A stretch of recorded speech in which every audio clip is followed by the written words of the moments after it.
Bold बात नहीं करती, मैं हकीकत पे बात करती हूँ। मियाँ बीवी का रिलेशनशिप जिस इमोशन और फीलिंग पे टिका हुआ है, मैं उसको हाईलाइट करती हूँ। मुझे लगता है कि मर्दों के साथ जिस तरीके से मैं कंफर्टेबल हूँ इस लिबास में, मुझे शायद हेजिटेशन नहीं होती है, लेकिन मेरे लिबास से मेरे किरदार का अंदाजा नहीं लगाया जा सकता कि जो नकाब करता है वो बहुत इज्जतदार है और जो इस तरह के कपड़े पहनता है वो इज्जतदार नहीं है। इसका तयन लोग नहीं कर सकते। मेरा लिबास जो है वो कहीं से उरिया नहीं है जिसकी वजह से मैं कोई इस्लाम की बात नहीं कर सकती। मैंने इस्लाम को पढ़ा, समझा, अपने ऊपर इसको इम्प्लीमेंट किया। अल्लाह के साथ ताल्लुक बचपन से ही मजबूत है। मर्द ही हमेशा गलत नहीं होता, औरत भी गलत है। साइकोलॉजिकली वो दूसरे को जो है वो टॉर्चर करती हैं, और जो मर्द उनके हाथ में नहीं आता या जो मर्द जो है वो उनकी बात नहीं सुनता तो उस पे हैरेसमेंट के केस भी डाल देती हैं। ये औरतें बेसिकली एहसास कमतरी का शिकार है। वो औरत डैडी नहीं है, वो अपने आप को कवर करने के लिए मर्द पे सारा का सारा जो है वो बोझ डाल रही है। वही वक्त होता है उस औरत को लगाम डालने का। उसे उसी वक्त मुंह तोड़ जवाब दें।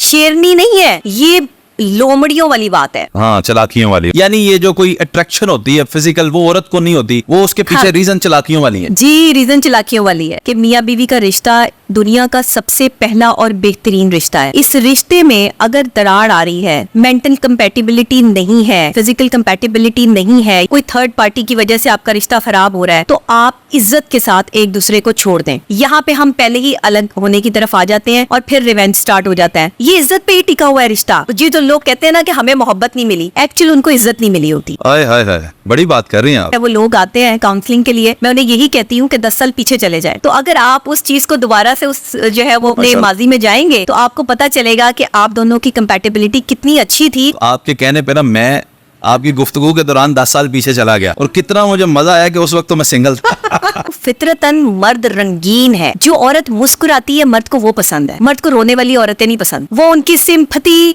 करके उनका साथ तो दे देगा एक वक्त में। उस सिंपैथी वाली औरत को जो है वो ज्यादा देर तक अपने साथ नहीं रखेगा। वो उस औरत को अपने साथ रखेगा जो हंसती है, मुस्कुराती है, उससे बातें करती है, उसकी पसंद नापसंद का ख्याल रखती है। कितनी कमाल औरत है कि जो उसके कपड़ों का जो है वो ध्यान रखती है। मर्द जो है वो बगैर इस्त्री के कपड़े पहन के आ रहे होते हैं। ऑफिस में मर्द जो है वो बगैर कॉम्बिनेशन की शर्ट्स और पैंट्स पहन के आ रहे होते हैं। ये क्या है? इट्स मीन कि आप पे किसी ने तवज्जो ही नहीं दी। उसे इख्तियार मांगने के लिए अल्फाज का तयन नहीं करना आता। अच्छा, जिसकी सोच पॉजिटिव होगी ना उसके अल्फाज भी पॉजिटिव होंगे। और एक आप अपनी गलती मान लें और एक आप माफ करने की आदत डाल लें। मियाँ बीवी के रिश्ते में ये दो चीजें बहुत अहम है। आखिरी दम तक बर्दाश्त और सब्र का हुक्म अल्लाह दे रहा है, रिश्ते में भी, अपनी जिंदगी में भी, बुरे हालात से निपटने के लिए भी और ताल्लुकात को चलाने के लिए भी। वो लम्हा अल्लाह ना किसी की जिंदगी में लाए कि जब रिश्ते टूटे। पाकिस्तान में खुला लेने की तादाद तलाक की तादाद से कहीं ज्यादा है। टेलीविजन पर जब खबरें चल रही होती हैं कि फलां औरत से बच्चे लेकर जो है वो बाप को दे दिए गए, बाप से लेके माँ को दे दिए गए, बाप तड़प रहा है, इधर माँ तड़प रही है, दोबारा से हलाला करके जो है एक दूसरे के साथ रह भी नहीं सकते और बच्चों की जिंदगी खराब हो गई।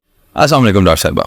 जी वालेकुम अस्सलाम। डॉक्टर साहिबा, क्यों इतनी कंट्रोवर्सीज में फंसी रहती हैं आप? जब खोले ना तो कोई ना कोई कंट्रोवर्सी आपकी चल रही होती है। जी, इन रियल जब हम आपसे मिलते हैं शख्सियत टोटली डिफरेंट है, कोई कंट्रोवर्सी नहीं, डाउन टू अर्थ, सीधा साधा मिलने वाली, सीधी बात करने वाली।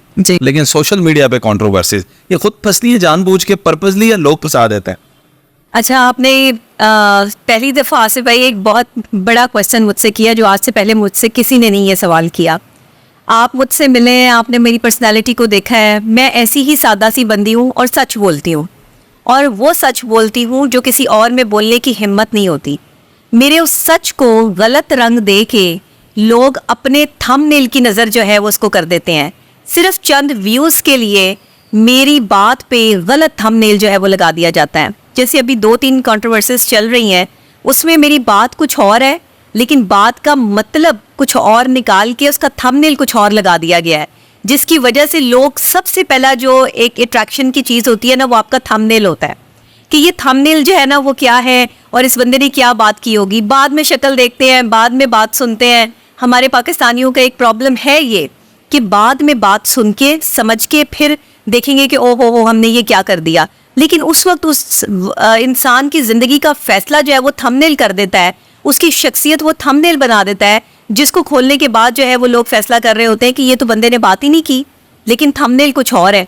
तो ये जो हमारे सोशल मीडिया एक दज्जाली फितना बनता जा रहा है ना, मैं इस पर ये कहूँगी उन यूट्यूबर्स से जो अभी नए हैं, जिनको अभी इतना पता नहीं है, जो मेरा ख्याल है मैं ना अपनी, क्या आप कहें कि मैं बस अपनी मुरव्वत में आके ना किसी को इनकार नहीं कर पाती। कोई भी मुझे जो है वो रिक्वेस्ट करे ना कि आप पॉडकास्ट जो है वो हमारे साथ करें, तो मैं इसलिए इनकार नहीं करती कि पता नहीं मेरे पॉडकास्ट से इसका कितना फ़ायदा हो सकता है, या मेरी बात से इसको कितना जो है वो फ़ायदा पहुंच सकता है, या इसके थ्रू जो है वो ये बात, ये मैसेज कितनी दुनिया तक पहुंच सकता है।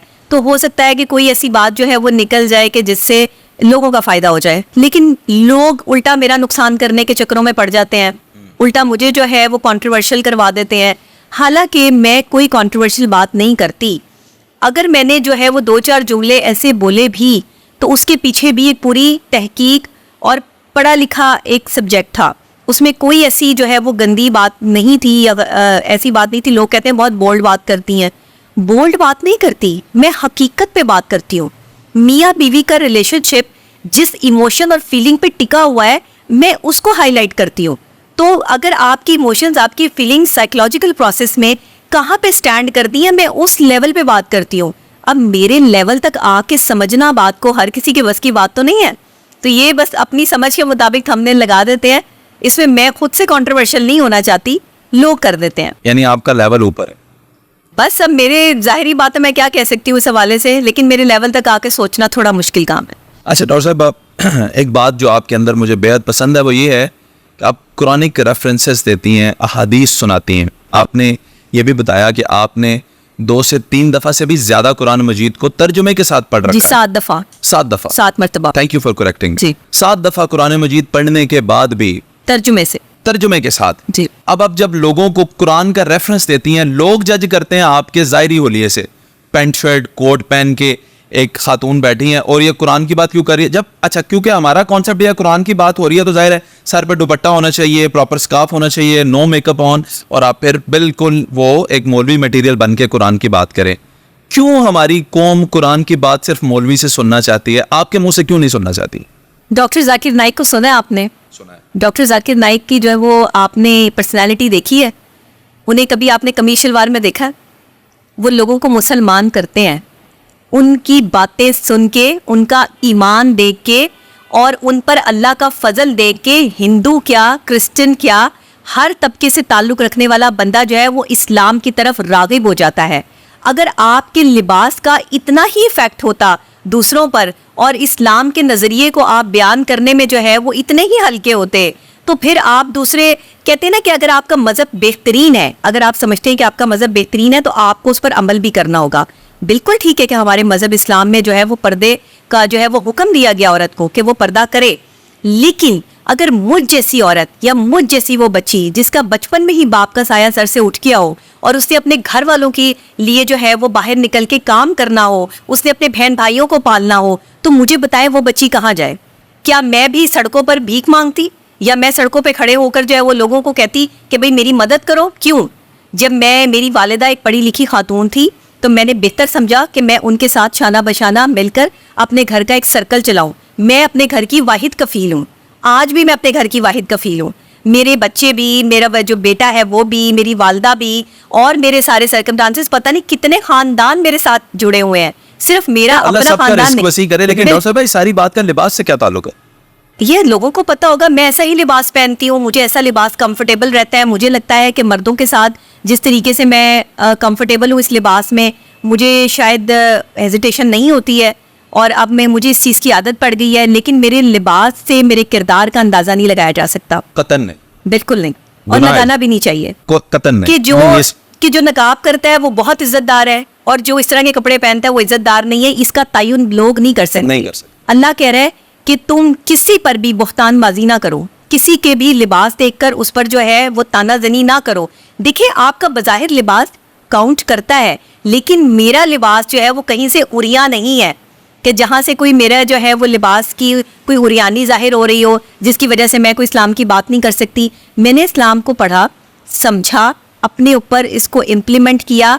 अल्लाह के साथ ताल्लुक बचपन से ही मजबूत है। कोई एक ऐसी ताकत जो है वो साथ चलती है जो मुझे हर मुश्किल से निकाल लेती है। तो मैं क्या करूं कि जब मेरा एक जो है वो जूता भी टूट जाए, जब मेरी एक जो है वो मेरे पास कुछ ना हो, मैं तब भी जब अल्लाह का ही जिक्र करती हूँ और अल्लाह से ही मांगती हूँ, किसी बंदे से जाके मैं जो है वो सिफारिश नहीं करवाती। और आज तक जो है वो कभी पर्ची सिस्टम मैंने इस्तेमाल नहीं किया। हाँ, ऊपर जरूर बात करती हूँ कि या अल्लाह ये बंदा मुझे बहुत तंग कर रहा हाय है। हाय, शिकायत कर शिकायतें बड़ी देती? लगा देती हूँ, बड़ी हाय। शिकायतें लगाती हूँ लोगों की कि या अल्लाह बहुत तंग कर रहा है। अब ये अजियत का वो लेवल आ चुका है कि बस अब मेरी पास बस हो चुकी है, तो बस फिर ऊपर से फिर मैं देखती हूँ कि क्या होता है, फिर अल्लाह जो है अल्लाह वो खुद ही अकबर, संभाल अल्लाह लेता है। अकबर। डॉक्टर साहिबा, एक तो ये है कि आप ये लिबास पहनती हैं, एक ये है कि इस लिबास को प्रमोट करती हैं, आप ये चाहती हैं कि दूसरे भी पहने। मेरे सवाल का मकसद ये है कि क्या ये सिर्फ आपकी अपनी जात तक है या आप पाकिस्तान की दूसरी खवातीन को भी इसी लिबास में देखना चाहती हैं, या वो जिसमें है वो ठीक है? नहीं नहीं नहीं, इस बारे में रोशनी डालें ना। हाँ, जो जिस लिबास में है वो उसी लिबास में रहे, जिसको जो कंफर्टेबल है। जिसको जो कंफर्टेबल है, जो जो पहनना चाहता है। लिबास की कोई बात नहीं है, मैं इसमें कंफर्टेबल हूँ, इसमें मैं इसलिए रहती हूँ। मैं कमीशल वार दुपट्टा भी पहनती हूँ, उसमें भी मेरे बहुत से पॉडकास्ट हैं, लेकिन क्योंकि मैं कंफर्टेबल जो है वो इस लिबास में हूँ, मुझे लगता है कि शुरू से मैंने जो है वो एक मर्दाना वार जिंदगी गुजारी है, मर्दों की तरह जो है वो बाहर निकल के जो है मर्दों के साथ काम किया है, मुकाबला किया है। तो मुझे नहीं लगता कि मैं औरतों वाली नज़ाकतें और औरतों वाली चीज़ें जो है, हाँ, एक औरत बन के घर भी संभाला है, मुझे खाने पकाने भी आते हैं, घर की सफाइयाँ सुथराइयाँ भी आती हैं, बच्चे संभालने भी आते हैं, सब काम आते हैं। एक औरत भी हूँ और एक मर्द की तरह भी बाहर काम करती हूँ, तो इसलिए मुझे लगता है कि I am comfortable with this, कि मुझे ये लिबास पसंद है तो मैं इसमें कंफर्टेबल हूँ। किसी को नहीं पसंद तो ये उसका नज़रिया है, हाँ, लेकिन मेरी प्रमोशन की कोई ज़रूरत नहीं है मुझे कि मैं इसको प्रमोट करूँ, और ना ही आप ऐसा लिबास जो है वो पहन के निकले। इस लिबास को कैरी करना और इसके साथ माशरे में निकलना इतना आसान काम नहीं है, ये हर किसी के बस की बात भी नहीं है। अगेन आपका लेवल हाँ। ऊपर। नहीं, अच्छा। मेरा लेवल ऊपर नहीं, मेरी सोच का लेवल। ठीक है जी।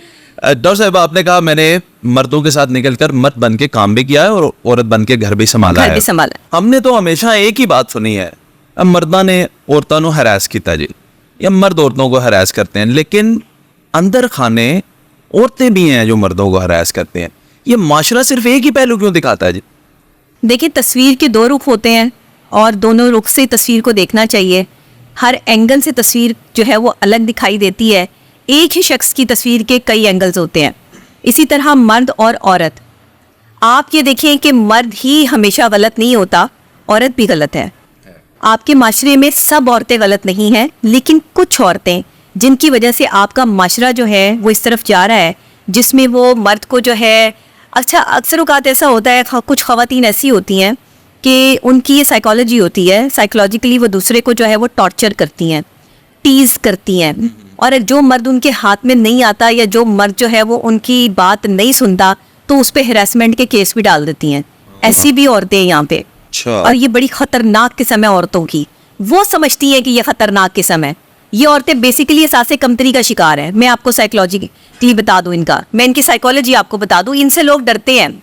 लोग कहते हैं कि वो औरत जो हैरेसमेंट का केस हम पे डाल देगी ना, ये औरत जो है वो बड़ी डाडी है, बड़ी तगड़ी है। वो औरत डाडी नहीं है, वो अपने आप को कवर करने के लिए मर्द पे सारा का सारा जो है वो बोझ डाल रही है। आज आपको मैंने ऐसा पॉइंट दे दिया है जिससे हमारे मर्द जो है वो खौफजदा है ना कि ये औरत जो है वो हमें हैरेसमेंट करेगी। जो बंदा जोर जोर से चीखता है, चिल्लाता है, जो औरत, और अपनी बात को मनवाने की कोशिश करती है और इंडोर्स करती है, उससे लोग डर जाते हैं कि ये बड़ा चीखती है, चिल्लाती है। औरत की जुबान से डरते हैं। औरत की जुबान से डर जाते हैं। लेकिन अब वही वक्त होता है उस औरत को लगाम डालने का, वही वक्त होता है उस औरत को कंट्रोल करने का, जिस वक्त आप उससे डर के, खामोशी इख्तियार करके जो है वो अपनी इज्जत बचाने की कोशिश करते हैं कि इस औरत से हम अपनी इज्जत बचा लें। इज्जत नहीं बचा लें, उसे उसी वक्त मुंह तोड़ जवाब दें उसको। उसी पहली वक्त, दफा जब उसने जिंदगी में ये आवाज उठाई। बिल्कुल। देखिए, औरत जो है ना वो इज्जत के लिए बनाई गई है, एहतराम के लिए बनाई गई है, एक जो है वो मैच्योर पर्सनैलिटी बनाई गई है। ऐसे नहीं है कि औरतें शोर मचाती फिरें और हर जगह जो है वो किसी पर भी जो है वो हैरेसमेंट के केस डाल दें और हर जगह जो है वो इस तरह की चीज़ें करें। सब औरतें ऐसी नहीं हैं। ऐसी बहुत अच्छी औरतें भी घर में बैठी हैं जो अपने हस्बैंड्स के लिए, अपने बच्चों के लिए ज़िंदगियाँ गुजार रही हैं। सारी सारी ज़िंदगी वक्फ कर दी उन्होंने। आज तक ना अपने जो है वो ससुराल वालों के आगे, ना अपने शोहर के आगे कभी ज़ुबान दराजी की। ऐसी खूबसूरत औरतें भी हैं, मैं उन्हें खूबसूरत औरतें कहती हूँ। हालांकि उन्होंने अपनी खूबसूरती को जंग लगा लिया है और वो अपने ऊपर बिल्कुल तवज्जो नहीं देती, लेकिन उसके बावजूद भी वो खूबसूरत है क्योंकि उनका दिल खूबसूरत है। वो औरत जो बेहया है, सड़क पे फिरती है, जो गालम गलोच करती है, जो मर्दों की तरह जो है वो मर्दों के साथ ही जो है वो लड़ने की कोशिश करती है, आप इसको औरत नहीं कह सकते। वो औरत नहीं है। वो आपको डराने वाली एक डायन बन चुकी है कि वो आपको, वो कन्वर्ट हो चुकी है किसी और जो है वो उसकी उसकी साइकोलॉजी बदल चुकी है, वो औरत वाली साइकोलॉजी से निकल गई है। अब उसे पता है कि मैंने मर्दों को जो है ना, मर्दों का एक पिन पॉइंट मेरे पास है कि इस पे मैंने हरासमेंट का केस कर देना है, इसको मैं डरा। एक अजीब सी ताकत का अंदाजा हो गया उसे। वो उसे अपनी पावर समझ रही है, वो समझ रही है मैं शेरनी हूँ। शेरनी नहीं है ये, शेरों वाली बात नहीं है ये, लोमड़ियों वाली बात है। हाँ, चलाकियों वाली, चलाकियों वाली, मक्कारियों वाली बात है। एक जो लोमड़ी का जहन होता है ना, वो बहुत चलाकी और मक्कारी के साथ जो है वो हर किसी को ग्रैब करने की कोशिश करती है, लेकिन एक वक्त ऐसा आता है कि वो ऐसी कड़की में फंसती है कि लोमड़ी की चलाकियां भी धरी की धरी रह जाती हैं। इसलिए शेरनियां जो होती है ना, वो कभी ऐसे धाड़ती नहीं है और ना ही बदतमीजी करती है, ना ही मर्दों के साथ जो है वो गालम गलोच और उनके गिरेबान पकड़ने और उन पे हरासमेंट के पर्चे कराने और ये सारा कुछ, ये शेरनियों का काम नहीं है।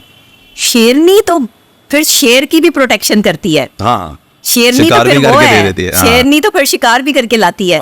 तो ये शेरनी होती है, ये धाड़ने वाली, बदतमीजियां करने वाली, सड़कों पर जाने जाके जो है वो मर्दों को लताड़ने वाली खवातीन जो है, ये मैं समझती हूँ कि इसी सवाल को जरा बेहतर से अंडरस्टैंड करने के लिए, मर्द जब इल्जाम ये लगता है ना कि जिसने किसी को हरास किया औरत को या कुछ, तो उसके पीछे चंद वजूहात होती हैं, यानी वो अपनी जो बिल्लत से मजबूर होके, अपनी यानी इस नेचर से मजबूर होके वो औरतों के ऊपर वो गंदी नज़र रखता है या कोई इस तरह के वो मामलात करता है किसी औरत के साथ। लेकिन औरत को क्या तकलीफ है किसी मर्द को हरास करने, उसकी वजूहात क्या हो सकती हैं? यानी एक मर्द बैठा हुआ है अपना, या काम कर रहा है, जॉब पे है, जॉब प्लेस पे है, बिजनेस में उसके साथ पार्टनर, वो उसको क्यों हरास करेगी? उसके पास रीज़न क्या होती है? जैसे मर्दों की रीज़न तो मैंने आपको बताई, ये रीज़न होती होंगी। देखिए, अक्सर औकात ना खवातीन को अपना आप मनवाने की बड़ी, कुछ ऐसी खवातीन होती हैं जो अपना आप मनवाना चाहती हैं और उन्हें कोई ऐसा रास्ता नहीं मिल रहा होता कि वो अपने आप को किस तरह से जो है वो अपनी पावर शो करें, तो वो किसी ऐसे आदमी का इंतखाब करती हैं जो शरीफ आदमी है, जो ज़्यादा इनको जो है वो क्रिटिसाइज़ नहीं कर सकता, ज़्यादा इनके खिलाफ खड़ा नहीं हो सकता, उसकी गर्दन तक पहुँचती हैं, उसको तंग करती हैं, उसको हिरास करती हैं। बेसिकली हिरासमेंट की बात कर रही हूँ मैं कि हिरासमेंट क्या होती है जो औरत की तरफ से होती है। अच्छा, अक्सर औकात ये शौक भी होता है कुछ औरतों का कि लोग मर्दों को तंग करना, वो तंग करके उनको जो है वो साइकोलॉजिकली सुकून मिलता है। बीमारी होगी, बीमारी है, बिल्कुल जाहिर है, ये जहनी बीमार लोग हैं खवातीन ऐसी कि जो जानबूझ के तंग करती हैं या हिरास करने की कोशिश करती हैं। अच्छा, औरत कभी उस तरह मर्द को हिरास कर नहीं सकती जिस तरह वो कोशिश कर रही होती है, ये भी मैं आपको बता दूं। वो सिर्फ उसको बदनाम कर सकती है, लेकिन हिरासमेंट का वो मामला जो एक मर्द औरत के साथ करता है ना, वो औरत का मर्द के साथ नहीं हो सकता। उसकी वजह ये है कि हिरासमेंट के पीछे ना उसका कोई रिवेंज होता है औरत का, औरत रिवेंज पे उतरती है। यानी ये जो कोई अट्रैक्शन होती है फिजिकल, वो औरत को नहीं होती, इसलिए नहीं वो करती, वो उसके पीछे हाँ, रीजन चलाकियों वाली है। जी, रीजन चलाकियों वाली है ये, बिल्कुल रीजन जो है वो कुछ और है। वो ऐसे किसी को हरास नहीं करती, या तो किसी का बहुत ज्यादा पैसा देख लेती है और उस पैसे को त्याने के चक्कर में जो है वो उस शख्स को बदनाम करती है कि शायद डर के खौफ की वजह से मेरे पीछे आ जाएगा और मेरी बात मान लेगा, या फिर कोई बहुत खूबसूरत मर्द हो, उसकी पर्सनैलिटी से वो अट्रैक्ट हो औरत, तो वो तब इस तरह की साइकोलॉजिकली सिचुएशन में जो औरत होती है, ऐसी साइकोलॉजी रखने वाली, वो तब इसको हरास करती है। अदरवाइज हर औरत नहीं इस तरह की हरकतें करती, ना हर मर्द करता है, ना हर मर्द ऐसा है, बिल्कुल। अच्छा डॉक्टर साहबा, ग्रेसफुली टूट जाना, ग्रेसफुली अलग हो जाना, ये हमारे माशरे ने शायद सीखा ही नहीं है। जब खुदा ना खास्ता किसी जोड़े का ब्रेकअप हो जाता है, तलाक हो जाती है, तो मर्द कहता है बस ठीक है, अब मेरी जान छूटी, पीछे हट जाएं। या औरत जिसने छोड़ा है ना जी, जिसने पहल की है, दूसरा बंदा रिवेंज के चक्कर में मैं तुम्हें बदनाम कर दूंगा, मैं तुम पे केस ठोक दूंगा, मैं सामान के मद में, मेरा सामान उधर इतना रह गया था, तुमने इतना दिया, ये चीजें क्यों चलती हैं? आखिर ग्रेसफुली क्यों नहीं छोड़ा जा सकता? और अगर छोड़ा जा सकता है तो क्या पॉइंट्स हैं कि जिन पे आप कहें यार बस ग्रेसफुली अलग हो जाए? देखिए, जब एक तो आपको इस्लाम ने ये पूरा हक और इख्तियार दिया है कि मियाँ बीवी का रिश्ता दुनिया का सबसे पहला और बेहतरीन रिश्ता है। इस रिश्ते में अगर दरार आ रही है, मेंटल कंपैटिबिलिटी नहीं है, फिजिकल कंपैटिबिलिटी नहीं है, या व्हाटएवर कोई भी रीज़न है, कोई थर्ड पार्टी की वजह से आपका रिश्ता ख़राब हो रहा है, तो आप इज़्ज़त के साथ एक दूसरे को छोड़ दें।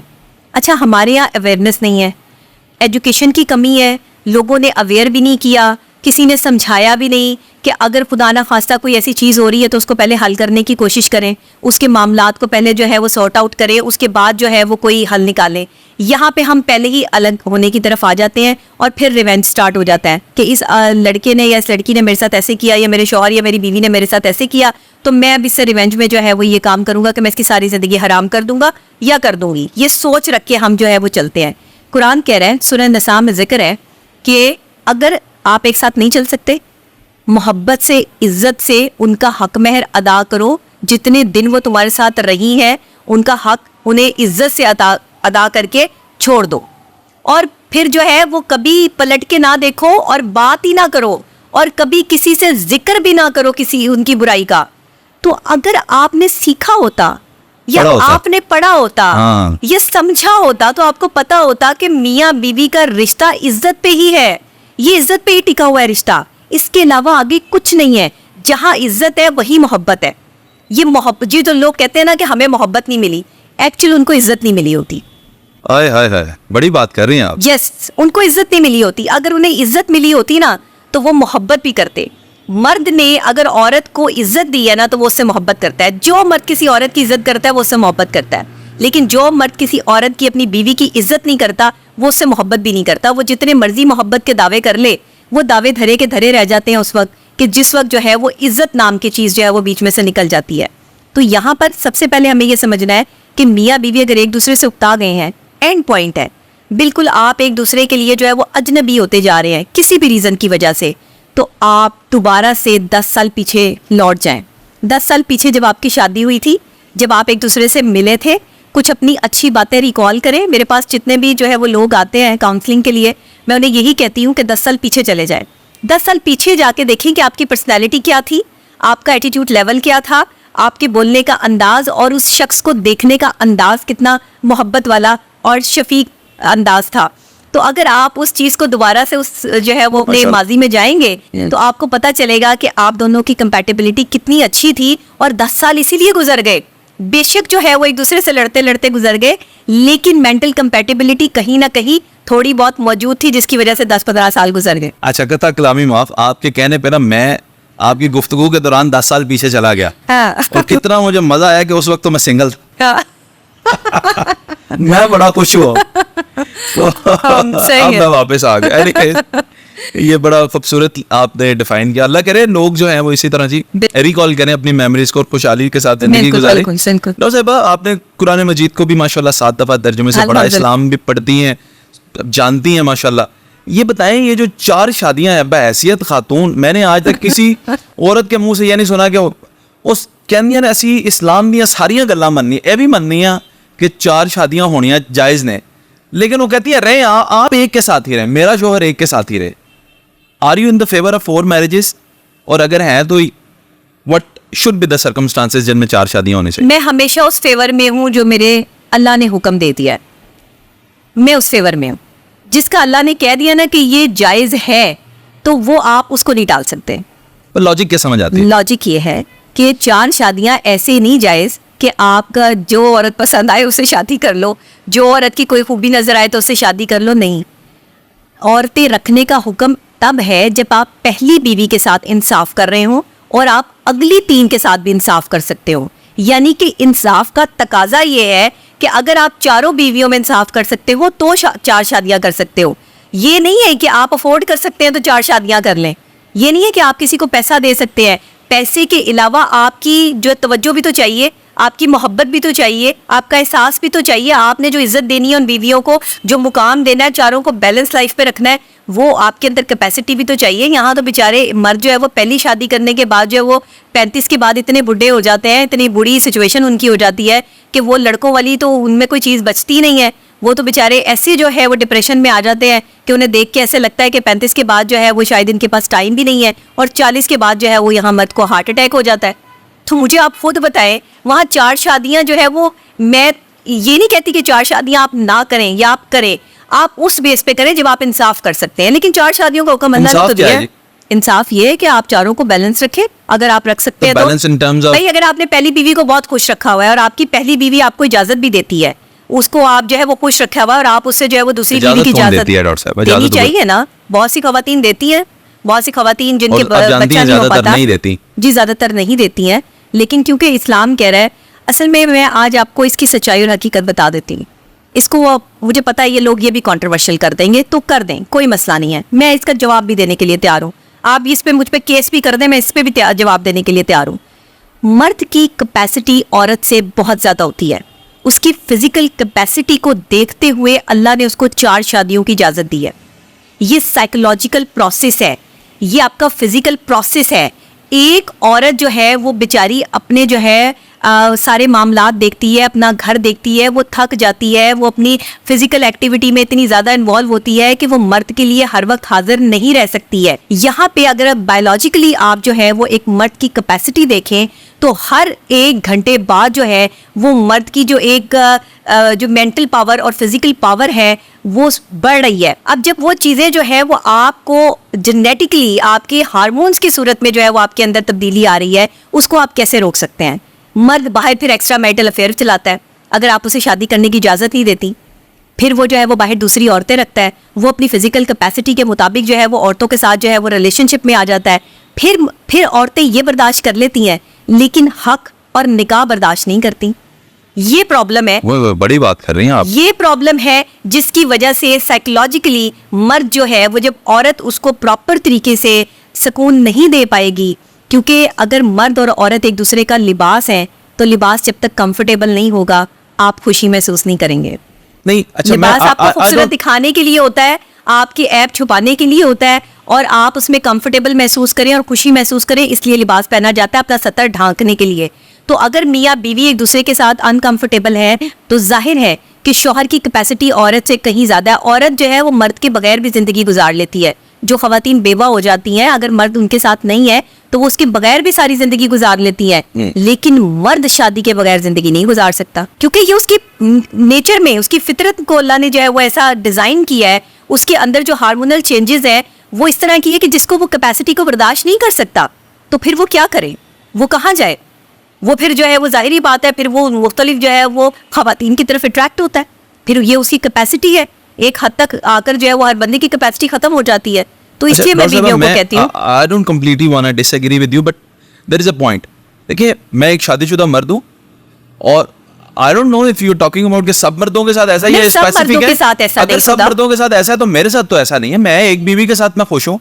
मुझे तो ना दूसरी लड़की अच्छी लगती है, उस मद में ना अट्रैक्ट होता हूँ और ना मेरी ख्वाहिश है कि मैं 2 शादियां करूँ। मैं तो खुश हूँ एक बीवी के साथ, मैं मुतमईन हूँ। देखिए आपकी, और 2 बच्चों के बाद मैं आपको ये बात बताऊँ ना, 2 बच्चे हैं अल्हम्दुलिल्लाह। मैं कह रही हूँ ना कि आपकी बेगम ने आपके लिए वो तमाम तर चीजें की होगी ना, क्रेडिट उसका है, एक औरत का क्रेडिट है, उसने आपको पुरसुकून रखा है तो आप अच्छा, तो इसमें तो आंसर आ गया ना कि अगर आप चाहती हैं कि आपका बंदा 4 शादियां ना करे तो उसको मुतमईन रखे। हाँ, मुतमईन रखे, बिल्कुल रखे।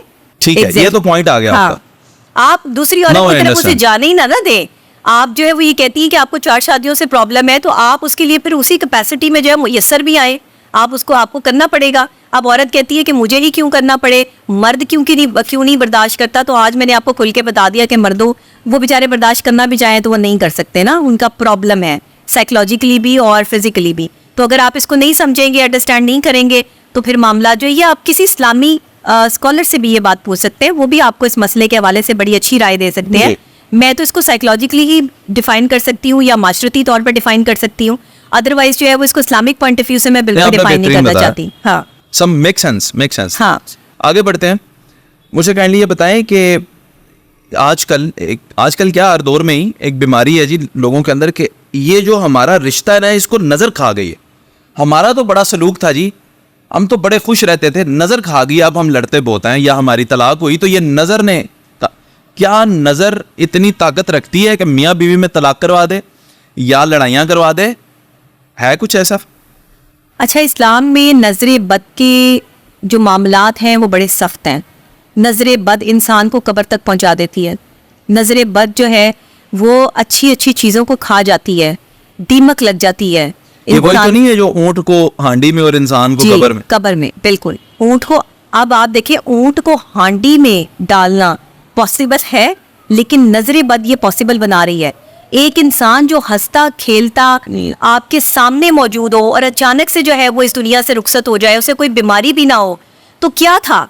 वो जाहिर है कि कहीं ना कहीं नजरे बद का शिकार था, किसी हसद का शिकार था, कोई दुश्मन उसके साथ जो है वो मौजूद था जिसने उसको जो है वो इस तरह किया। जिंदगी मौत अल्लाह के हाथ में है, लेकिन उसके बावजूद भी नजरे बद के जो मामलात हैं वो इस्लाम में मौजूद हैं। और नजरे बद को जो है वो इस तरीके से भी हम देखते हैं कि जब हम साइकोलॉजिकली पॉइंट ऑफ व्यू से देखते हैं तो हम इसे नेगेटिव फोर्स में देखते हैं कि नेगेटिव फोर्स और पॉजिटिव फोर्स जो हमारे साथ जो इम्पैक्ट्स चल रहे होते हैं उनका बड़ा एक अहम किरदार होता है। इसमें नेगेटिविटी और पॉजिटिविटी दोनों कन्वर्ट करते हैं हम। जब आप सोच अच्छी रखते हैं ना, हम क्यों कहते हैं कि अपनी सोच पे काम करें, जब आप अच्छी सोच रखेंगे तो आपकी नज़रें बद नहीं होगी, फिर आप जो है वो दूसरे को देख के भी शुक्र अदा करेंगे और अपने पास जो कुछ है उस पर भी शुक्र अदा करेंगे। बड़ी बात कर रहे हैं। लेकिन मसला यहाँ पर लोगों का ये है कि दूसरे को देखकर हाय करते हैं और अपनी बात पे जो है वो रोला डाल देते हैं, अपनी बात पे भी शुक्र अदा नहीं करते कि अल्लाह ने कुछ दिया है। अगर आप तंदुरुस्त हैं तो आपके पास कितनी बड़ी नेमत है ये सेहत कि आप उन बीमार लोगों को देखें। अल्लाह कह रहा है अपने से नीचे देखो,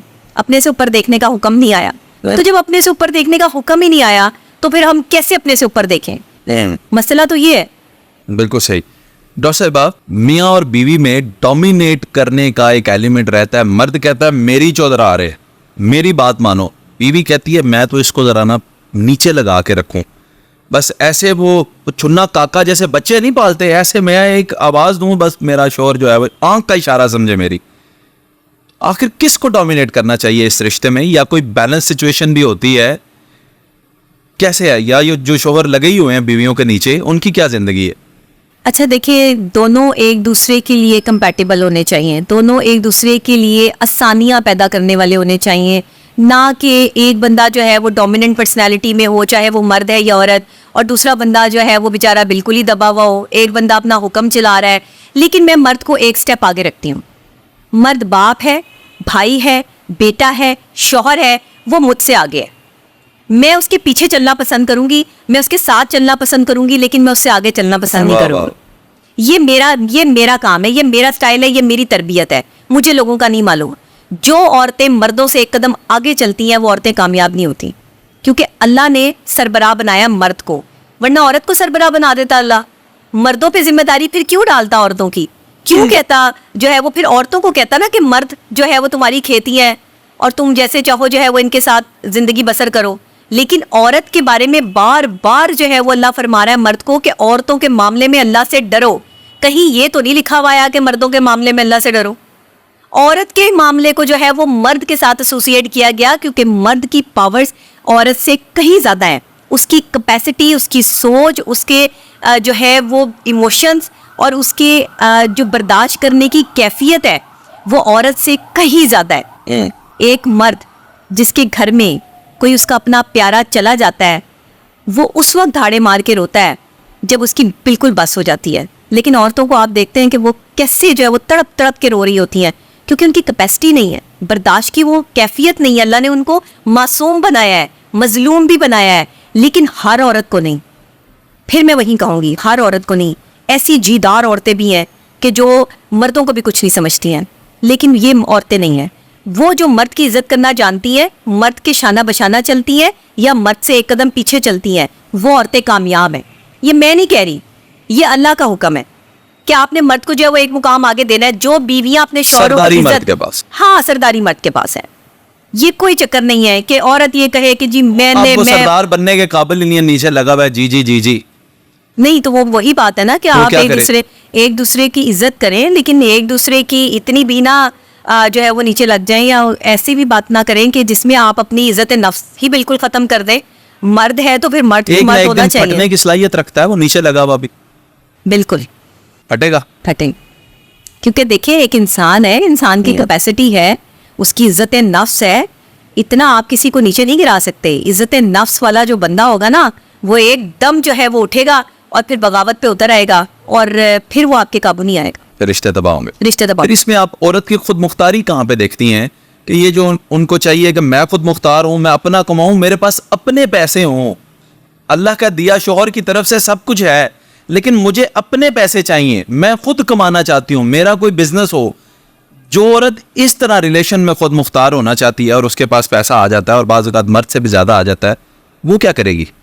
अच्छा देखिए, औरत को खुद मुख्तार होना चाहिए। मैं औरत की खुद मुख्तारी पर जो है वो कोई एलिगेशन नहीं लगा सकती। लेकिन मर्दों को चाहिए कि वो औरतों को उनकी पॉकेट मनी दिया करें, अपनी बीवियों को पैसे दिया करें, ताकि वो बेचारियां अपने खर्चे के पैसे पूरे करें। बहुत से मर्द हमारे यहाँ इस तरह के हैं जो बहुत कम पैसे कमाते हैं, घर के अखराजात ही बड़ी मुश्किल से चलते हैं, तो बीवियों को उस तरह अकोमोडेट नहीं कर पाते। अगर उस वक्त में बीवी घर में बैठे कोई बिजनेस शुरू करना चाहती है जिसमें वो पर्दे में भी है, उसका मर्दों के साथ इंट्रैक्शन नहीं है, और वो औरतों के कोई बिजनेस करना चाहती है, तो बहुत सारे ऐसे काम हैं। उस क्लास को तो अभी डिस्कस ही नहीं कर रहे ना, मैं उनकी बात कर रहा हूँ जो शोहर ठीक ठाक दे रहा है, घर में वो खर्चा भी दे रहा है, वो सारी जरूरियात भी पूरी कर रहा है, वेल ऑफ हैं लोग, लेकिन फिर भी औरत कहती है मैं अपना चाहती हूँ। नहीं, जो मर्द जो है वो आपकी जरूरियात जिंदगी पूरी कर रहा है, आपको पैसे भी दे रहा है, हर तरह से आपका जो है वो साथ दे रहा है, तो फिर मुझे नहीं लगता कि आपको मजीद पैसों की जरूरत है या मजीद आप अपने आप को डिग्रेड करें।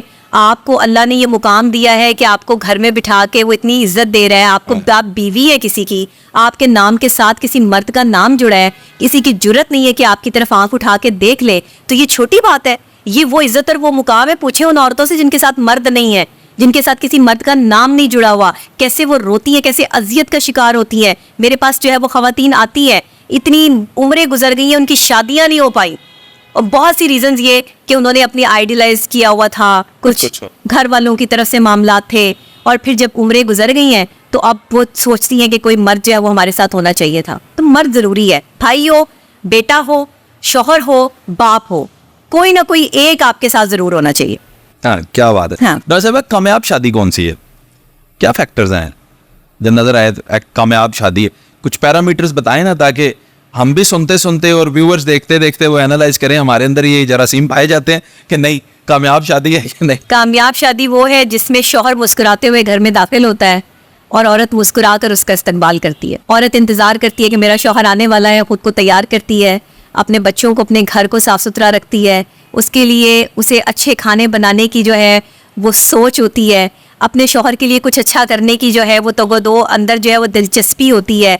अच्छी शादी वो होती है कि जिसमें शौहर जो है वो बाहर से जब भी कुछ आ रहा होता है तो वो फ़ोन करके पूछता है कि तुम्हें कुछ चाहिए तो नहीं, तुम्हें कुछ जो है वो खाने के लिए या बच्चों को या घर वालों को। ये अच्छी शादी है। इसका मतलब ये है कि आपका शौहर और आपकी बीवी, आप दोनों एक दूसरे से मुतमईन है, जहाँ पे आपका एक क्वालिटी टाइम स्पेंड हो, जहाँ पे आप छुट्टियाँ गुजारने जो है वेकेशंस गुजारने एक साथ जाते हो, जहाँ पे आपके पास चाय पीने का वक्त हो, जहाँ पे आप एक दूसरे के साथ जो है वो अपने दिल की बातें शेयर कर सकते हो, जहाँ पे आप दूसरे अपने पार्टनर को अपनी पसंद नापसंद के बारे में बता सकते हो। ये अच्छी शादी है, ये बेहतरीन शादी है, ये बेहतरीन कपल है कि जिसने उसने बता दिया कि मुझे ये पसंद है। आपने इस ज्ञान से बड़े लोगों को क्लीन बोल्ड कर दिया। ये अच्छी शादी, टेस्ट में फेल हो गए। हाँ, ये अच्छी शादी। बड़े लोग, हाँ, कर लें, अभी भी वक्त है, कर लें ये सब कुछ। ये अच्छी शादी है, क्या ये कर लें। डॉक्टर साहिबा, जो मर्द या जो औरतें शादीशुदा होने के बावजूद अपने मोबाइलों के ऊपर 300 पासवर्ड लगाए हैं, यानी मोबाइल के ऊपर अलग पासवर्ड, फिर ऐप के ऊपर अलग पासवर्ड, फिर तस्वीरों के ऊपर अलग पासवर्ड, ये कहीं दिल में इनके चोर तो नहीं होता? या ये जरूरी है कि अपनी बीवी से भी छुपाए बंदा डाटा? देखिए, मैं इसमें क्या कह सकती हूँ, ये तो मर्दों का अपना पर्सनल मैटर है, पासवर्ड लगाते हैं, औरतों ने भी किया होता है, फेस आइडियां लगाई हुई हैं। मेरा फोन ओपन, मैं एक डाइवोर्स को ऐसे जानता हूँ, मेरा फोन ओपन है, मेरा बच्चा भी मेरा पासवर्ड खोल लेता है। ये मेरी सच्चाई है, और यही हर औरत की सच्चाई होनी चाहिए। अरे वाह, उसकी गैलरी, उसके नंबर्स, उसके फोन कॉल, उसके मैसेजेस, अगर आपके घर के बहन भाई, माँ बाप या बच्चे या शौहर कोई भी आसानी से आपका पासवर्ड खोल सकता है ना, तो इसका मतलब है कि आप जो है वो बिल्कुल क्लियर हैं, कोई मसला ही नहीं है। लेकिन अगर आपका पासवर्ड खोलने के लिए लोगों को मुख्तलिफ तरीके कार की तरफ जाना पड़ता है, तो फिर समझ ले कि कुछ मामला गड़बड़। मेरी सच्चाई ये है कि मेरे फोन में पासवर्ड ही नहीं है। हाँ। वो ऐसे करे तो खुल जाता है। हाँ। अच्छा, लेकिन मैं एक ऐसी डाइवोर्स हुई, मैं जानता हूँ उस केस में वी वर इन्वॉल्व कि वो हो जाए, सॉर्ट आउट हो जाए मसला। वो बंदे ने ना थंब लगाया हुआ था उसके ऊपर, फिंगरप्रिंट। अच्छा, तो वो कहीं सोया, तो सोए हुए का थंब पकड़ के बीवी ने उसके ऊपर लगाया, तो एक्सीडेंटली वो लास्ट चैट सामने आ गई, तो वो किसी और लड़की से चैट्स कर रहा था, and they were very romantic conversations, तो जिसकी वजह से बड़ी वो हार्श उनकी गुफ्तगू हुई और फिर वो एंड अप डाइवोर्सिंग इट। तो मैं ये कह रहा हूँ कि ये भी एक रीज़न होती है कि ये चोरियां हैं दिल के अंदर, क्या इनको ख़त्म होना चाहिए, और या फिर पासवर्ड शेयर कर दें खुल्लम खुला। देखिए, जिसने कुछ नहीं करना उसे तो पासवर्ड लगाने की ज़रूरत ही कुछ नहीं है। हाँ, अक्सर औकात जो बिजनेसमैन कम्युनिटीज़ हैं या जो है वो कोई वेल नॉन पर्सनैलिटीज़ हैं, उन्हें पासवर्ड इसलिए लगाना पड़ता है कि कोई दूसरा बंदा जो है वो उनके मोबाइल फ़ोन तक ना पहुंच सके। लेकिन फिर भी उनकी बीवी बच्चों के पास तो होना चाहिए ना। बीवी के पास तो होना चाहिए। बीवी को जो है वो इतनी एक्सेस तो दें ना कि आपके मोबाइल फ़ोन तक जो है वो बेचारी ने अगर कोई मूवी देखनी है, कोई जो है वो किसी से बात करनी है, अपने घर वालों से बात करनी है, तो वो ईजी टू एक्सेस हो कि आपका पासवर्ड खोल के वो कहीं भी बात कर ले। तो अगर उसका फ़ोन उस वक्त जो है वो काम नहीं कर रहा, तो इतनी एक्सेस तो होनी चाहिए बीवी के मोबाइल तक भी और शौहर के। अच्छा, बहुत सारे लोग कहते हैं कि जी शौहरों के मोबाइल नहीं चेक करने चाहिए, ठीक है, और बीवियों को भी, बीवियों के मोबाइल भी नहीं चेक करने चाहिए। वो तौहीन हो जाती है। किस चीज़ की तौहीन है? इज्जत की वो कहते हैं तौहीन हो जाती है। या तो आप शक करते हैं मेरे पे, क्यों देख रहे हैं? नहीं, जब आपका फ़ोन आपकी बीवी के हाथ में है या बीवी का फ़ोन आपके पास आसानी के साथ है, तो वहाँ तो शक की गुंजाइश ही नहीं रहती। शक कहाँ होता है? जहाँ एक्सेस ना मिले। जहाँ कुछ होता है शक भी वही होता है, जहन में रखिएगा। अच्छा, बहुत सारे लोग ये मेरे पीछे पड़ जाएंगे अब सारे, वो बीवियाँ जो है वो पासवर्ड चेक करना शुरू कर देंगी मर्दों के, क्योंकि अक्सर औकात मर्दों ने पासवर्ड लगाए होते हैं। तो इस तरह ना कीजिएगा कि अब अपने आप शौहरों से जो है वो लड़ना शुरू हो जाए इस बात पे कि जी पासवर्ड दें और पासवर्ड खोलें। ये काम ना शुरू हो जाए पाकिस्तान में, क्योंकि देखिए मर्द की ये ज़रूरत होती है पासवर्ड लगाना, वो हर किसी को एक्सेस नहीं दे सकता। बीवियों को चाहिए कि मर्दों को इतनी एक्सेस दें कि अगर वो पासवर्ड लगाते भी हैं तो उस पर शोर शराबा ना मचाएं, प्यार मोहब्बत से जो है वो इस चीज को ऐसे ये इतनी टैकल तेज करें। होती हैं, पता तो इनको चल जाता है। देखिए, पासवर्ड तो मिल ही जाता है उनको, खोल तो लेती है मोबाइल, ऐसी बात नहीं है, लेकिन लड़ना, इस पे फिसाद डालना, ये बड़ी गलत बात है। घर छोड़ देना, ये हाँ, या घर छोड़ देना। अब जैसे आपने कहा कि डाइवोर्स हो गई इस बात पे कि उसका जो है वो शौहर किसी और से जो है वो चैट कर रहा था, इस तरह के मेरे पास जो है वो पता नहीं कुछ 200-300 केस हैं। अब आप ये देखें कि इतने मैं केस की बात कर रही हूँ, तो मैं रोजाना की बेस पर जो है वो ये सारी चीजें डील कर रही हूँ। बहुत ज्यादा डील कर। क्यों? मैं बीवियों को ये कहती हूँ कि अगर आप पकड़ लेना शौहर को कि वो उसकी चैट आपने पकड़ ली है, कुछ भी है, आप कोशिश करें कि अपने जो पाँव है ना और जमा लें उस घर में, अपनी तवज्जो अपने शौहर की तरफ और ज्यादा जो है वो मरबूज कर दें। अपने शौहर को अपनी तरफ अट्रैक्ट करने के मुख्तलिफ तरीकेकार देखो कि वो जिस औरत से इतनी रोमांटिक गुफ्तगू कर रहा है, उससे कभी तुमसे इतनी रोमांटिक गुफ्तगू की? उसके वो मैसेजेस पढ़ के अपने अंदर वो चीज और क्वालिटी लाने की कोशिश करो। और दिमाग ही फिर जाता है, उस तरफ जाता ही नहीं है। यही तो गलती है, मैंने जूता उठा लूं बस, यही गलती है। अच्छा डॉक्टर साहब, अब यहीं से बात शुरू हो जाती है एक्स्ट्रा मैरिटल अफेयर्स। जी, आपके पास बीवी है, आप खुश भी हैं अपने घर में, लेकिन फिर भी मर्दों ने और बाहर चक्कर चलाए हुए हैं, वारदातें डाली हुई हैं, फिर औरतों को पता चलता है, फिर लड़ाइयाँ होती हैं, फिर झगड़े होते हैं और मसाइल पैदा होते हैं। और ये इंडस्ट्री के अंदर तो बड़ा है, शोबिज़ में, और वैसे आम जिंदगी में भी लोगों ने ये वतीरा बना रखा है। बिल्कुल सही। क्या वजह है? आखिर मर्दों को क्या जरूरत पेश आती है? क्या ये उनकी जो बिल्लत का तकाजा है वो ये काम करते हैं, यानी वो उनकी बनावटी ऐसी है कि वो ये काम करते हैं फितरतन, या औरत कोई कमी छोड़ देती है? देखिए, एक बहुत खूबसूरत जगह है जिसको डेकोरेट किया गया है मुख्तलिफ फ्लावर से, कलर से। आप वहाँ बैठना पसंद करेंगे या उस जगह पे बैठना पसंद करेंगे जहाँ कूड़ा कबाड़ पड़ा है, गंद पड़ा है और उस जगह की हालत ऐसी नहीं है? खूबसूरत जगह पे बैठना पसंद करेंगे। तो फिर औरत ने कहीं स्पेस छोड़ी होगी ना। आपके घर में कोई ऐसी चीज मौजूद होगी जहाँ मर्द बैठना नहीं चाह रहा, जहाँ मर्द रुकना नहीं चाह रहा, उसकी मेंटल सिचुएशन ऐसी है कि वो उस चीज को एक्सेप्ट करना नहीं चाह रहा, उसे कुछ और चाहिए। उसकी नेचर जो है, लोग कहते हैं कि फितरतन मर्द जो है वो इस तरह का होता है। मैं कहती हूँ फितरतन मर्द रंगीन है, रंगीन मिजाज है, उसको रंग पसंद है। जो औरत मुस्कुराती है मर्द को वो पसंद है, मर्द को रोने वाली औरतें नहीं पसंद। वो उनकी सिंपैथी करके उनका साथ तो दे देगा एक वक्त में, उस सिंपैथी वाली औरत को जो है वो ज्यादा देर तक अपने साथ नहीं रखेगा। वो उस औरत को अपने साथ रखेगा जो हंसती है, मुस्कुराती है, उससे बातें करती है, उसकी पसंद नापसंद का ख्याल रखती है, उसके खाने पीने, पहनने ओढ़ने, उसको जो है बताती है कि तुम्हें क्या पहनना है। मैं कहती हूँ शादी के बाद जो एक शादीशुदा मर्द है ना, उसके कपड़ों का अंदाज़ा लगाना हो तो बीवी से लगा ले कि उसकी बीवी जो है वो कितनी कमाल की बंदी है, कितनी कमाल औरत है कि जो उसके कपड़ों का जो है वो ध्यान रखती है। मर्द जो है वो बगैर इस्त्री के कपड़े पहन के आ रहे होते हैं, ऑफिस में मर्द जो है वो बगैर कॉम्बिनेशन की शर्ट्स और पैंट्स पहन के आ रहे होते हैं। ये क्या है? इट्स मीन कि आप पे किसी ने तवज्जो ही नहीं दी। लड़के तो शुरू से ही जो है वो आपको पता है अपने कपड़ों पर, बहुत कम ऐसे मर्द हजरात होते हैं जो कपड़ों के मामले में कॉन्शियस होते हैं, पर्सनैलिटी के मामले में कॉन्शियस होते हैं। आपकी पर्सनैलिटी बहुत इंपॉर्टेंट है। आपकी पर्सनैलिटी देखकर ही दूसरा बंदा जो है वो अट्रैक्ट होता है। तो पर्सनैलिटी में कलर्स ऐड करें, कुछ ऐसे कलर्स ऐड करें जिन पे एक नज़र टिकती हो, रुकती हो, और आप उस चीज़ को रोकने पे मजबूर हो जाए। बात तो आप बाद में सुनेंगे ना किसी की, पसंद तो सबसे पहले जो है वो आपको चेहरा या उसके कपड़े ही आएंगे। तो ये शौहर जो है ना वो इसीलिए एक्स्ट्रा मैरिटल अफेयर्स की तरफ जा रहे हैं कि उन्हें एक सजी संवरी औरत जो है वो बड़ी आसानी से मुयस्सर आ जाती है। वो हंसती है, वो बोलती है, गिले शिकवे नहीं करती, उसको कोई शिकायतें नहीं होती है। और जब वही अच्छी औरत शिकवे और शिकायतों पे आ जाती है तो मर्द उसको छोड़ के भी आगे बढ़ जाता है। ये वो चीज़ है कि जो आपके यहाँ नॉर्मल हो रही है, जिसमें आप इसको निगलेक्ट नहीं कर सकते। बीवी कहती है मैं गिले शिकवे आपसे ना करूं तो किससे करूं? अच्छा देखिए, बीवी गिले शिकवे जरूर करे। गिले शिकवे देखिए, अब मैं आपको 2 जुमले बोलती हूँ, दोनों जुमले एक ही जो है वो बात को आपको समझ आएगी कि एक ही बात है, लेकिन कहने का अंदाज अलग अलग होगा। अब बात यह है कि सामने आपके जो है वो एक मर्द बैठा है और आप उसे कह रहे हैं कि आपको तो जो है वो बिल्कुल तमीज़ ही नहीं है बात करने की, आपको तो पता ही नहीं है किस तरह बात करते हैं, आपने तो कभी खुशी दी ही नहीं, आपने तो कभी ये किया ही नहीं। और आप ये भी कह सकती हैं कि मैं ये चाहती हूँ कि आप मेरे साथ टाइम स्पेंड करें, आप मेरे साथ बातें करें, आप मेरे साथ खुश रहें। मैं आपको खुश करने के लिए क्या कर सकती हूँ? वाह, 2 डिफरेंट अंदाज हैं, लेकिन बात एक ही है। इसका मतलब मस्बत और मनफी जुमलों का आपकी पर्सनैलिटी पर असर होता है। मर्द ये 2 चीज़ें जो है वो औरत में देखता है। जिस औरत को बात करने और अपने तलफ़ुज़ और अपने अल्फाज पे कमांड होती है, मर्द उस औरत के साथ रहना चाहता है, उसकी इज्जत करता है। वो खूबसूरत है या नहीं है इससे फ़र्क नहीं पड़ता, उसकी पर्सनैलिटी में क्या इंपॉर्टेंट है क्या नहीं इससे फ़र्क नहीं पड़ता, उसकी ज़ुबान कितनी शाइस्ता है इससे फ़र्क पड़ता है।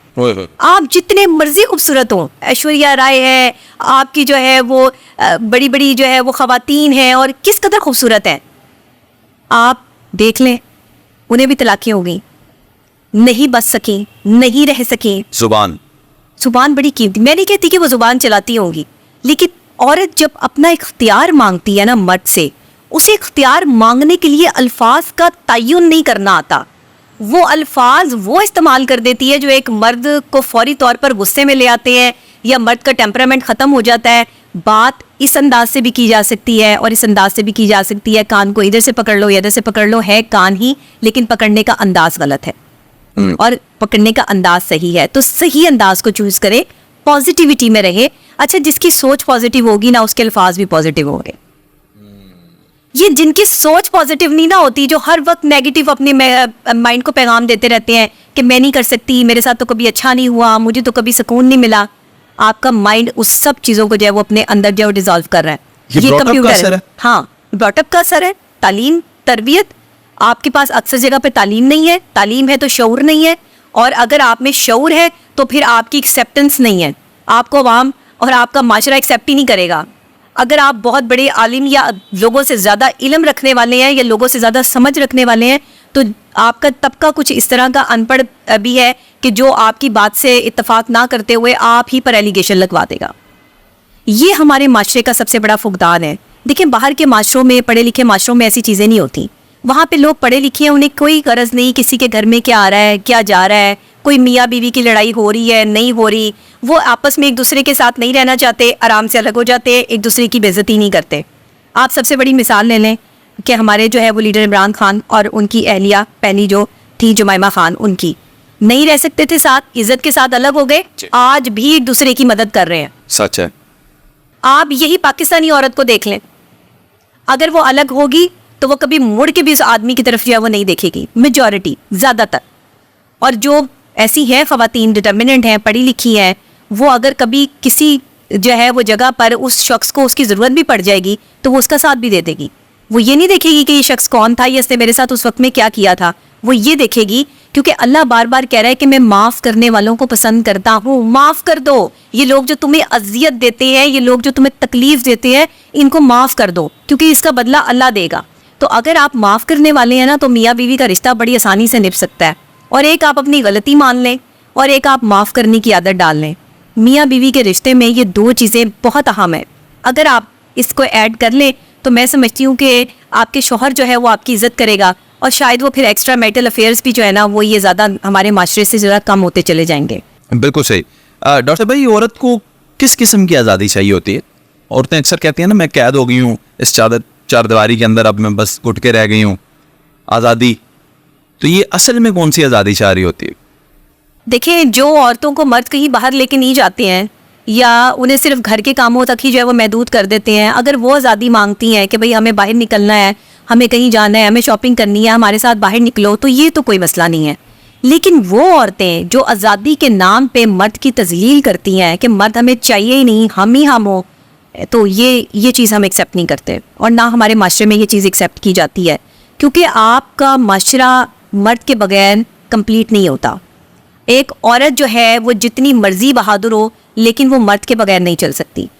ये मेरा कोई एक्सपीरियंस नहीं है, ये बल्कि दुनिया की वो हकीकत है जिसको जिस मर्जी जगह पे जाके जो है वो आप चैलेंज कर सकते हैं। आप दुनिया की अकेली रहने वाली औरतों की लिस्ट भी निकाल लें और मर्दों के साथ रहने वाली औरतों की लिस्ट भी निकाल लें, कुछ भी नहीं होगा ना। अगर बहुत परेशान भी होंगी ना मर्दों के साथ रहते हुए, फिर भी प्रोटेक्शन का एहसास होगा, फिर भी एक जो है वो चार दीवारी का जो तकद्दुस और एहतराम है ना, वो उनके दिल में ही होगा कि मैं कम से कम अपने शौहर के घर में तो बैठी हूँ, चले मेरी तरफ देखता नहीं है, मुझसे बात नहीं करता, मैं इज्जत से तो बैठी हूँ, कम से कम लोगों की नज़रों में तो नहीं आ रही। ये वाली चीज़ जो है ना, ये हमारी औरतों में होनी चाहिए और उन्हें सोचना चाहिए कि हमें ऐसे ही चलना है।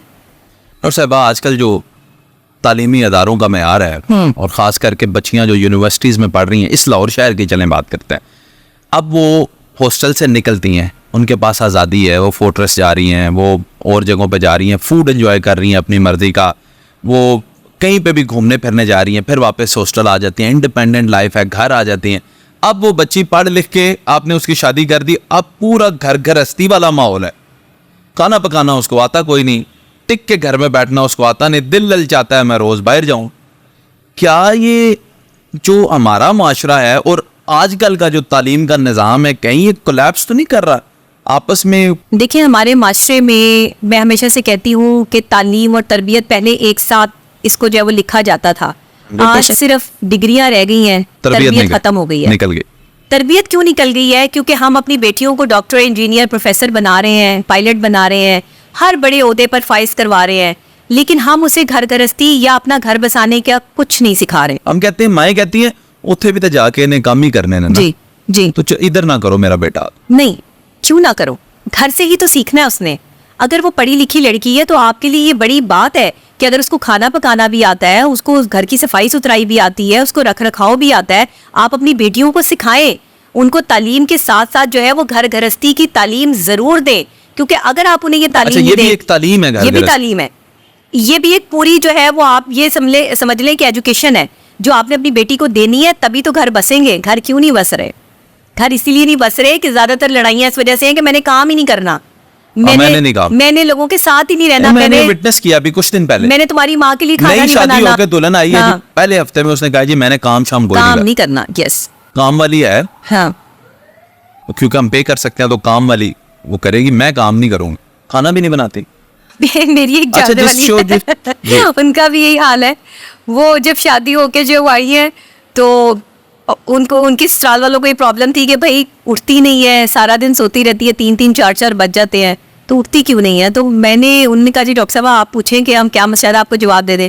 उसने कहा जी मैंने तो अपने शौहर से और अपनी माँ की मीटिंग कराई थी और मेरी माँ ने ये कह के भेजा है कि मेरी बेटी कोई काम नहीं करेगी, मैं तो 3 बजे तक सोऊंगी और सो के जो अपनी मर्जी से उठूंगी, और दूसरे ये कि मैं इन घर वालों के साथ नहीं रहूंगी, मैं सेपरेट रहूंगी, और ये सारी बातें जो है वो मेरे शौहर ने मान के मुझसे शादी की है। चलो अब आप बताएं, आप तो क्या कर चलने सकते वाली हैं? बात ही नहीं है, कहीं ना कहीं तो मस्त आएगा। लेकिन चल रही है उनकी शादी, निभा रहे हैं वो, क्योंकि उसके ससुराल वाले शरीफ थे।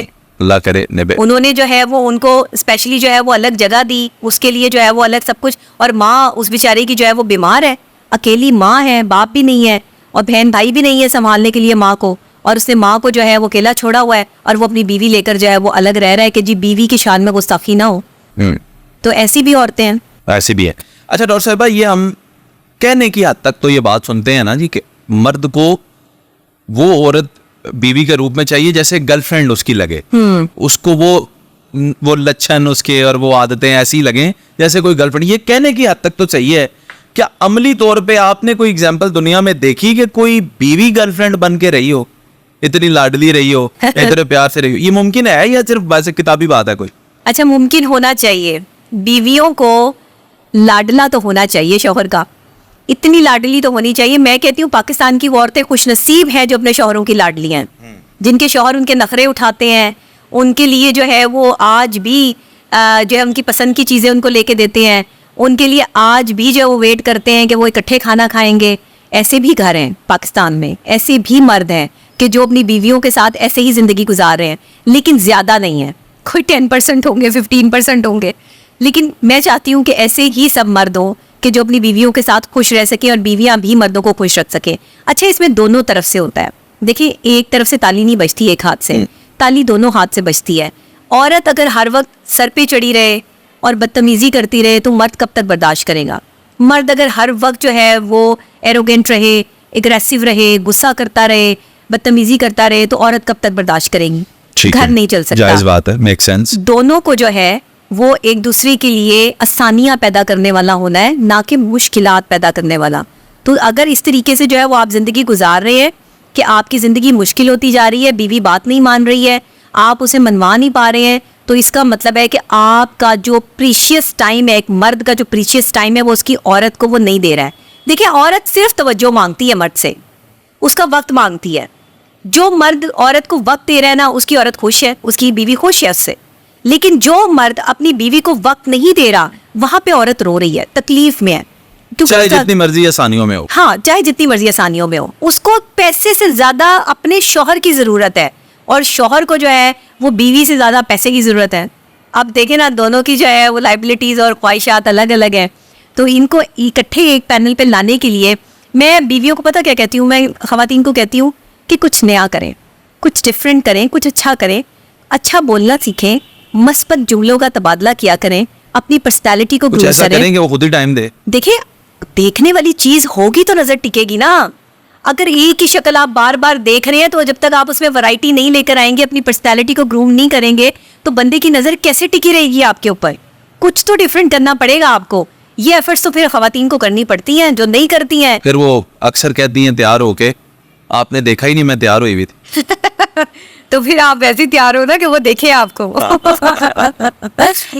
अच्छा डॉक्टर साहब, हम ऑफ द कैमरा भी एक बात कर रहे थे कि ये पॉडकास्ट जो है ये बड़ी रिस्पॉन्सिबिलिटी का काम है, क्योंकि ये ज़हन साजी हो रही है कौम की। मैं बड़ा डर के ये सवाल पूछ रहा हूँ।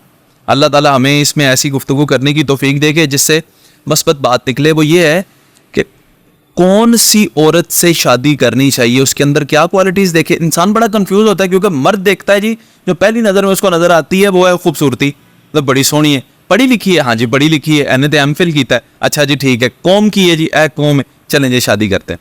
लेकिन उसके अंदर क्या, एक हर इंसान एक मुख्तलिफ पर्सनैलिटी रखता है।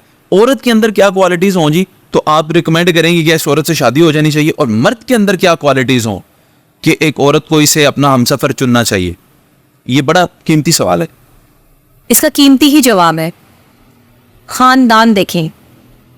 औरत ना देखे, खानदान देखें। जिस खानदान में इज्जत को अहमियत दी जाती हो, जहां हया हो, वहां की औरत भी बाहया होगी। ये कैसे चेक करें?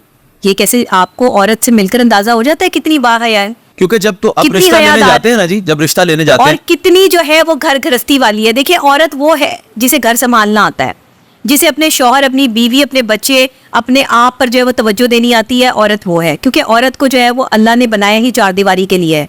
अल्लाह ने बनाया ही उसको जो है वो इसलिए है कि उसे शो पीस नहीं बनाया। तो शो पीस जिसको नहीं बनाया, वो सिर्फ अपने शौहर के लिए तो सच समझ सकती है, लेकिन दूसरे लोगों को दिखाने के लिए नहीं।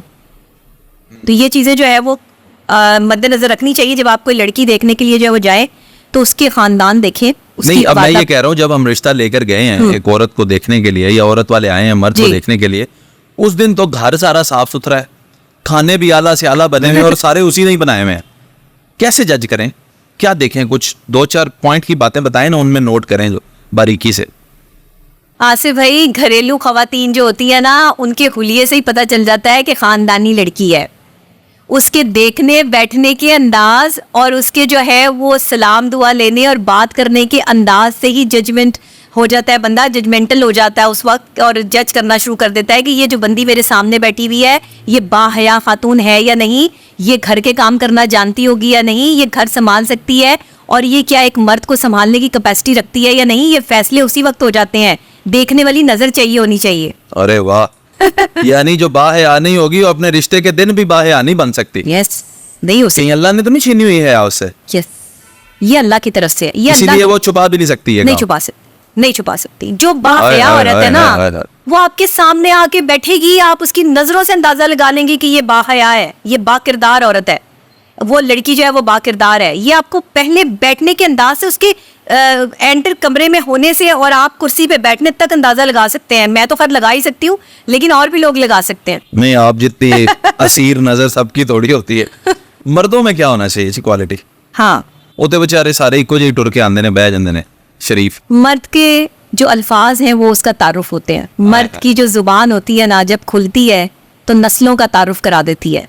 बहुत खूब, बहुत खूब। मर्द हो या औरत हो, लोग चाय की पत्ती की थैलियों की तरह होते हैं। जब तक पानी में डुबो के उनका रंग ना देखा जाए, कलर का अंदाज़ा नहीं होता, फीके हैं या गाढ़े हैं या किस तरह के हैं, तो ये तो साथ चल के पता चलता है कि इंसान कितना लॉयल है किसी के साथ। ये माथे पे नहीं लिखा होता कि ये बावफा है या बेवफा है, लेकिन एक चीज़ आपके माथे पे लिखी होती है और वो है शराफत। वाह वाह वाह, और साहब बड़ी बात कर। ये मर्दों के माथे पे लिखा होता है कि आदमी शरीफ है या नहीं। आपको उसके बैठने और बात करने और नजर से पता चल जाता है। एक औरत के पास ऐसी नजर होती है कि सामने जो बंदा बैठा हुआ है ना, उसकी नजर से पहचान लेती है कि ये मर्द क्या है। मर्द का ओलिया नहीं देखना।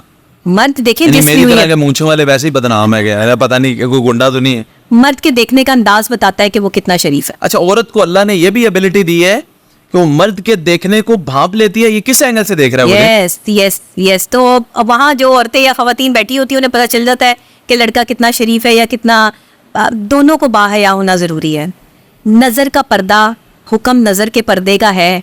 मुंह छुपा लेने से, अपने आप को ढक लेने से, अगर आप फिर भी हया का जो है वो तकाजा पूरा ना कर सकें तो फिर कैसा ढकना?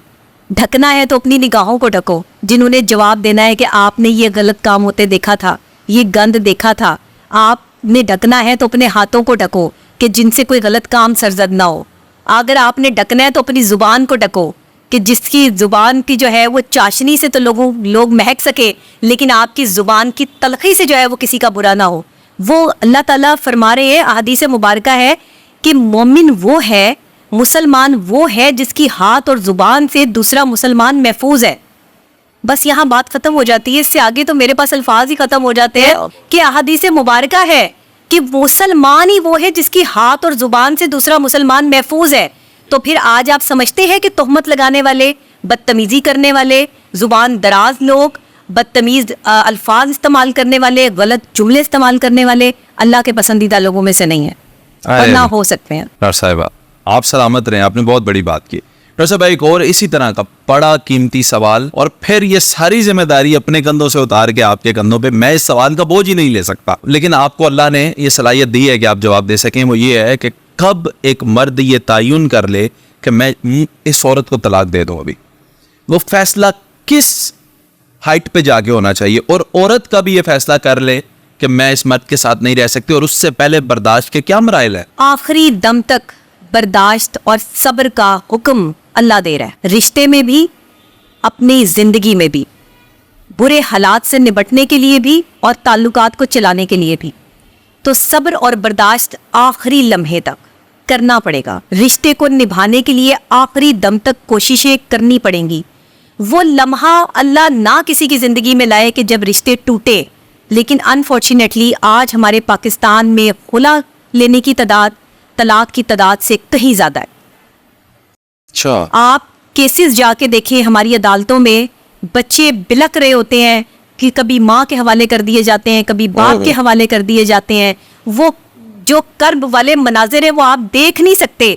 टेलीविजन पर जब खबरें चल रही होती हैं कि फलां औरत से बच्चे लेकर जो है वो बाप को दे दिए गए, बाप से लेके माँ को दे दिए गए, बाप तड़प रहा है, इधर माँ तड़प रही है, दोनों अपनी गलती पे पशेमान है, लेकिन तलाक हो चुकी है, कुछ नहीं कर सकते, दोबारा से हलाला करके जो एक दूसरे के साथ रह भी नहीं सकते, और बच्चों की जिंदगी खराब हो गई है। खुदा के लिए आखिरी दम तक अपने बच्चों की ज़िंदगियों के लिए, अपनी ज़िंदगियां तो आपकी गुजर गई हैं, हर वक्त अपने आप को सोचते रहना कि शौहर मुझे वक्त नहीं दे रहा, शौहर का ये सोचते रहना कि मेरी बीवी मेरे लिए ये सब काम नहीं कर रही। बच्चे कहाँ गए? वो बच्चे जिन्हें आप दुनिया में लेकर आए हो उनका क्या कसूर है? उन्हें माँ भी चाहिए, उन्हें बाप भी चाहिए। तो मैं बिल्कुल इस हक में नहीं हूँ कि आप तलाक की तरफ जाएं। आप अपने घर बसाएं, बच्चों की खातिर बसाएं। और अगर एक शख्स बदतमीज है तो आप ही तमीज सीख लें। कोई एक शख्स तमीज सीख ले, एक सीख लेता। अच्छा बच्चों के साथ टाइम स्पेंड कर ले। आपका बीवी के साथ या शौहर के साथ जब वो कंपैटिबिलिटी मैच नहीं हो रही तो भाई बच्चों की खातिर जो है वो निभा लो, लेकिन अपने घर ना तोड़ो, अपने बच्चों की जिंदगियां बर्बाद ना करो।